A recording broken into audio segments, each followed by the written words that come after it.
শবে বরাতে আজকে বাড়ির সবার জন্য বুটের হালুয়া আর সুজির হালুয়া বানালাম।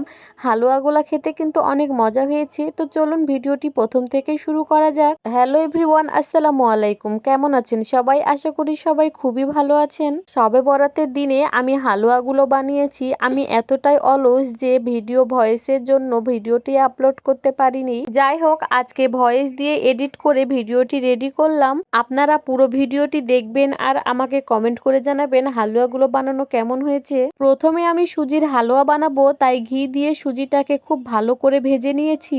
এখন সুজিটা সিদ্ধ করার জন্য এখানে পরিমাণ মতো দুধ দিয়ে দিয়েছি। অনেকে আছে আমার থেকে আরো ভালো হালুয়া বানাতে পারেন, তবে আমি যেভাবে হালুয়া বানাই আমি সেইটাই দেখাচ্ছি।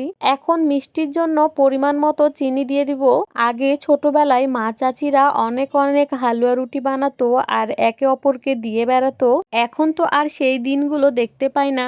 এখন অনেকে শবে বরাতে হালুয়া রুটি বানায় না, তবে আমার হালুয়া রুটি ছাড়া শবে বরাতটা কেমন যেন খালি খালি লাগে। নামাজ কালাম শেষ করে হালুয়া রুটি বানাতে বসি। এই তো সুজির হালুয়া রান্না হয়ে গিয়েছে। এখন নামানোর আগে সামান্য ঘি দিয়ে নামিয়ে নিব, তাহলে খুব সুন্দর একটা ফ্লেভার আসে। সুজির হালুয়া বরফি আকারে কাটার জন্য একটা প্লেটে ঘি দিয়ে হালুয়াগুলো ঢেলে দিয়ে সমান করে নিতে হবে। বরফির মতো করে হালুয়াগুলো কাটলে দেখতে কিন্তু অনেক সুন্দর লাগে।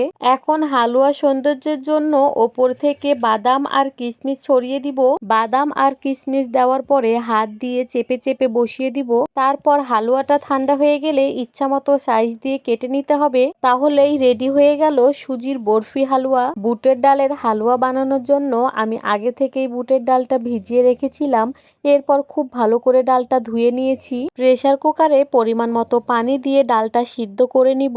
ডালটা সিদ্ধ হওয়ার পরে ঠান্ডা করে নিয়ে শিলপাটাতে বেটে নিতে হবে। হালুয়া বানাতে কষ্ট বেশি, কিন্তু খেতে আবার অনেক মজা। সবগুলো বুটের ডাল বাটাবাটি শেষ হয়ে গিয়েছে। এখন একটা কড়াইয়ে বেশি করে ঘি দিয়ে দিব। ঘিটা গরম হয়ে আসলে তেজপাতা, দারচিনি, এলাচ দিয়ে বাটা ডালটা দিয়ে দিব। বাটা বুটের ডালটা ঘিয়ের সাথে অনেকক্ষণ ভেজে নিব।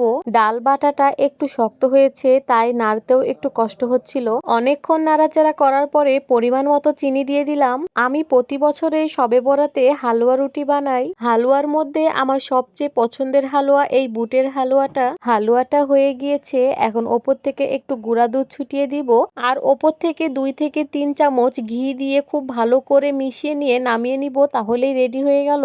অল্প একটু হালুয়া তুলে নিব একটা বাটিতে, আর বাকিগুলো বরফি আকারে কেটে নিব।